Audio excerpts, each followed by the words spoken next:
توجه علامتی که همتون میشنوید اعلام خطر یا وضعیت قرمز است و معنی و مفهوم آن این است که حمله هوایی انجام خواهد شد.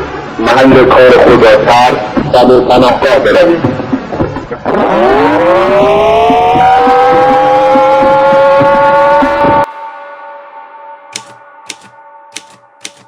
اول مهر 1359 یعنی یک روز بعد از حمله هواپیماهای عراقی به باند فرودگاه مهرآباد و چند فرودگاه دیگه توی کشور، عراق که فکر میکرد نیروی هوایی ایران رو فلج کرده با بزرگترین عملیات هوایی جهان بعد از جنگ جهانی دوم مواجه شد. بیشتر از 200 هواپیمای نیروی هوایی ارتش مأمور به انجام عملیات البرز یا کمان 99 میشن که 140 تا از این هواپیماها وارد عراق میشن و اونجا رو به خاک و خون میکشن. پایگاه‌های هوایی الرشید، کوت، موصل، ناصریه، شعیبیه، کرکوک، تموز، حضبه، القصر، فرودگاه بین‌المللی بغداد و فرودگاه المثنی و صد البته پالایشگاه‌های نفت کرکوک، تأسیسات نفتی بصره، فرودگاه حبانیه شمالی، پل‌های ارتباطی تنومه و بصره و چاه‌های نفت میدان بابا گرگر و مخازن روزمینی نفت موصل و تأسیسات گازی میدان کرکوک فقط بخشی از صدمات وارد شده به عراق بود. نیروی هوایی عراق هم 55% از توان رزمی خودش رو از دست داد و حتی پایگاه هوایی الرشید یعنی یکی از مهمترین پایگاه‌های نیروی هوایی عراق تا 69 روز غیر عملیاتی بود. کافی اینو با حمله 31 شهریور عراق مقایسه کنید که 8 تا پایگاه هوایی ایران را هدف قرار داد و همون پایگاه‌ها فرداش عملیات انجام دادن. اما عراق بعد از این عملیات ایران 2 تا کار مهم انجام داد. اولیش تقویت شدید پدافند هوایی خودش بود و دومی انتقال بخش عظیمی از هواپیماهای عملیاتیش به غربی ترین نقطه خاک عراق، نزدیکی‌های مرز اردن، چون دیگه هر جا که ایرانی‌ها میتونستن خودشونو برسونن دیگه امن نبود. این شما و این داستان یک غیر ممکن، یعنی حمله به H3. یکی دیگر هم گفتم که فرمانده نیرو فرمودن 75 تا 80% امکان داره برنگردیم. میس ممکنه داشته باشه. یعنی اگر هواپیمای دشمن بریزن، یعنی دشمن متوجه پرواز ما بشه، بریزن اونجایی که ما بنزینمون کمه، واقعا ممکنه برنگردیم. این پرواز ما امکان اینه داره که برگشتش نباشه. هر کس میخواد نیاد تا 80% عملیات امکان ریسک عدم بازگشتش داره. بله و حضرت امام اینو پذیرفته بودن این ریسک. H3 در اصل اسم یه مجموعه متشکل از 3 تا پایگاه هوایی، یعنی پایگاه H3 اصلی یا الولید، H3 شمال غربی یا المرسنه و H3 جنوب غربی یا التبعات نزدیکی مرز اردن بودن و با توجه به دور بودن از مرزهای ایران و نزدیکیش به یکی از متحدای عراق یعنی اردن امنیت خوبی برای حفاظت از هواپیماهای عراقی داشتن. برای همین چند سری از هواپیماهای مهم ارتش عراق مثل بمب‌افکن‌های توپولوف 16 و 22، میگ‌های 21 و 23، میراژ F1 و البته چند مدل دیگه به این منطقه ارسال شدن. وجود این هواپیماها که هر کدومشون به خودی خود برای ایران زحمت زیادی ایجاد می‌کردن باعث شد نابود کردن این هواپیماها روی باند فرودگاه برای ایران خیلی مهم باشه. اما این کار مصداق بارز خودکشی بود، چون عراق بعد از عملیات کمان 99 شروع به تقویت پدافند خودش کرده بود و رد شدن از چند لایه پدافند موجود مسیر واقعا نشدنی بود. اما این عملیات باید انجام میشد. خرمشهر سقوط کرده و آبادان محاصره شده بود. نیروی زمینی عراق با پشتیبانی هوایی به راحتی داشت توی خاک ایران پیشروی میکرد. اما اگر این پشتیبانی هوایی از بین میرفت، ورق برمیگشت و میشد و روند جنگو تغییر داد. مشابه این کار رو قبلا اسرائیلی ها انجام داده بودن و تونسته بودن توی جنگ یوم کیپور تعداد زیادی از هواپیماهای مصری رو روی باند فرودگاه نابود کنن و حتی تونسته بودن به ساختمان ستاد ارتش سوریه توی قلب دمشق هم حمله کنن. اما توی حمله به مصر پایگاه‌های هدف فاصله زیادی با اسرائیل نداشتن و توی حمله به ستاد ارتش سوریه هم 2 فروند از 4 فروند F4 اسرائیلی منهدم شدن. ولی توی ایران دستور مشخص بود باید به H3 حمله بشه. سرهنگ محمود قیدیان، معاون عملیات نیروی هوایی ارتش، گروه طرح‌های عملیاتی رو مأمور طرح‌ریزی این حمله میکنه. طرح اول حمله مستقیم از شرق به غرب عراق و بمباران پایگاه‌های H3 بود، ولی این طرح قابل اجرا نبود چون گذر کردن از چندین لایه پدافند تازه نفس عراق، مخصوصاً حلقه پدافندی بغداد، رفت و برگشت جنگنده‌ها را غیر ممکن می‌کرد. اما یکی از اعضای این گروه طرحی رو پیشنهاد میده که شدنی بود و قابلیت عملیاتی داشت. سرهنگ فریدون ایزدستا پیشنهاد عبور از نوار مرزی شمال و شمال غربی عراق با ترکیه و سوریه رو میده و قرار میشه تا بعد از عملیات جنگنده‌های ایرانی توی خاک سوریه فرود بیان و توی یه فرصت مناسب به ایران برگردونده بشن. اما سوریه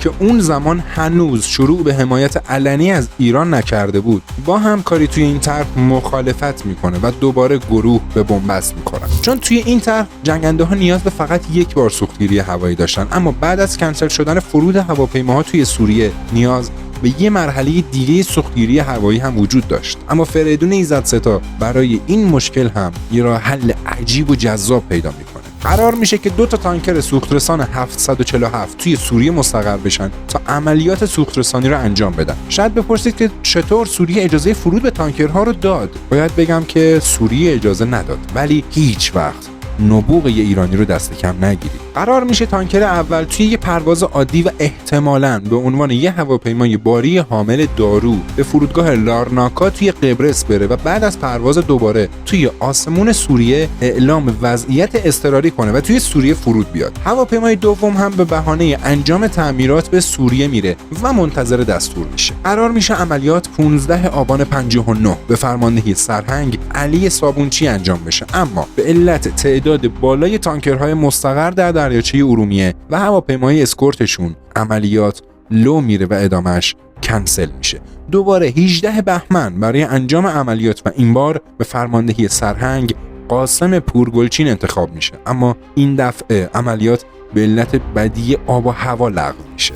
بعد از لغو عملیات برای دومین بار فشار روی نیروی هوایی بیشتر و بیشتر میشه. عملیات نصر برای آزادسازی خرمشهر شکست میخوره و نیاز به یه عملیات که هم بتونه پشتیبانی هوایی عراق رو مختل کنه و هم روحیه رزمنده ها رو بالا ببره بیشتر میشه. این بار سرهنگ فرج الله براتپور، فرمانده رزرو 2 عملیات قبلی، مسئول فرماندهی و برنامه ریزی انجام عملیات میشه. اولین دستور فرج الله براتپور این بود: هیچ خلبانی از هیچ پایگاه دیگه نباید توی این عملیات شرکت کنه، چون خداحافظی خلبان‌ها با خانواده‌ها و همکارا و پیچیدن خبر یه عملیات توی پایگاه میتونست باعث لو رفتن عملیات بشه. اون حتی 16 روز همه افراد رو از انجام این عملیات بیخبر نگه داشت. فرج الله براتپور به تنهایی روی نقشه ها کار میکرد و حتی دستور قطع مخابرات پایگاه رو داد تا هیچ مکالمه ای از پایگاه هوایی نوژه شنود نشه. روز 14 فروردین 1360 تمامی خلبان هایی که پرواز برنامه ریزی شده ای نداشتن مرخص شدند و ساعت 3 صبح 15 فروردین 1360 خلبان ها برای عملیاتی که چند ساعت بعدش انجام میشد توجیه میشن. فرمانده عملیات با توجه به تجربه‌های قبلی یه هواپیما رو مأمور میکنه تا به دریاچه ارومیه بره و وضعیت آب و هوایی اونجا رو گزارش بده. بعد از تایید شرایط آب و هوایی، عملیات با فرماندهی سرهنگ فرج الله براتپور با 8 فروند F4 شروع میشه و در اولین قدم همه 8 F4 بر فراز دریاچه ارومیه توی ارتفاع پایین اقدام به سوختگیری هوایی میکنن، اما هیچ کس حق استفاده از بیسیم رو نداشت. دستور در مورد سکوت رادیویی به حدی سختگیرانه بود که حتی برج مراقبت موقع صدور اجازه پرواز با استفاده از نور چراغ‌های رنگی با خلبان‌ها ارتباط برقرار می‌کرد. پست فرماندهی پایگاه نوژه هم تا زمان برخورد بمب‌ها با اهداف مشخص شده اجازه هیچ تماسی با تهران را نداشتند و البته خلبان‌ها حتی موقع سوختگیری هوایی که بدون مکالمه رادیویی تقریبا نشدنی هم حق استفاده از بیسیم رو نداشتن. بعد از انجام سوختگیری 8 فروند F4 فانتوم مسلح به انواع بمب‌های سقوط آزاد وارد خاک عراق میشن و در امتداد نوار مرزی عراق و ترکیه و در ارتفاع 50 متری از سطح زمین به سمت هدف میرن. درست شنیدید، ارتفاع هواپیماها فقط 50 متر از سطح زمین بود. این کار که بهش پرواز ارتفاع پست یا لو لول میگن، برای دور موندن از چشم رادارهای دشمن انجام میشه و فوق‌العاده خطرناکه. فرض کنید با سرعت 150 کیلومتر دارید با یه ماشین رانندگی میکنید، یهو یه مانع جلوی خودتون میبینید، چقدر فرصت برای واکنش مناسب دارید؟ حالا فرض کنید خلبان‌ها توی اون عملیات توی این ارتفاع و سرعت 2.5 ماخ، یعنی 2.5 برابر سرعت صوت و به عبارتی 3087 کیلومتر بر ساعت در حال پرواز بودن و در صورت برخورد با هر مانعی مثل تپه، کوه یا حتی یه درخت بلند شاید کمتر از 1 ثانیه برای واکنش مناسب فرصت داشتن. F4 ها در طول مسیر چند باری توی رادار عراقی ها و ترکیه‌ای ها دیده شدن، ولی هر طرف به خیال اینکه هواپیمای طرف مقابل مشغول گشت مرزیه اهمیتی به موضوع ندادن. حالا نوبت به اولین بخش سخت عملیات میرسه، یعنی سوختگیری هوایی، جایی نزدیک عراق. بعد از تموم شدن مرحله اول سوختگیری، تانکری که بر فراز دریاچه ارومیه به هواپیماها سوخت داده بود اسم رمز بارهازرست رو برای سرهنگ فریدون ایزدستا که توی یکی از تانکرهای مستقر توی دمشق حضور داشت تا شخصاً به انجام عملیات نظارت کنه مخابره میکنه و بهشون اعلام میکنه تا برای عملیات خودشون آماده بشن. 2 تا 747 مستقر توی فرودگاه دمشق مراحل مرسوم پرواز رو انجام میدن و بعد از پرواز به سمت عراق میرن و ارتفاع خودشون رو کم میکنن تا از دید رادارها محو بشن. بالاخره هواپیماها به حوالی مالکیه، یه شهر توی سوریه، به نقطه ایستایی اول، یعنی نقطه شروع سوختگیری میرسن و شروع به سوختگیری مجدد میکنن. هر 8 فروند فانتوم بعد از سوختگیری حوالی حمص سوریه از تانکرها جدا میشن، وارد خاک عراق میشن و به سمت اهداف اصلی میرن. همزمان با رفتن فانتوم ها به سمت اهدافشون، یه دسته سفربندی F5 به فرماندهی سروان مصطفی اردستانی بدون اینکه اطلاعی از عملیات اصلی داشته باشن مأمور به بمباران پالایشگاه کرکوک میشن تا یه عملیات فریب رو انجام بدن و رادارهای عراق رو درگیر خودشون کنن. حالا دیگه تمرکز عراقی ها روی مرزهای غربی کمتر شده و بیشتر متوجه شرق شده بود. فانتومای ایرانی به محض ورود به آسمان عراق طبق برنامه از پیش مشخص شده به 2 دسته 3 فروندی و 1 دسته 2 فروندی تقسیم میشن تا هر کدوم مسئول حمله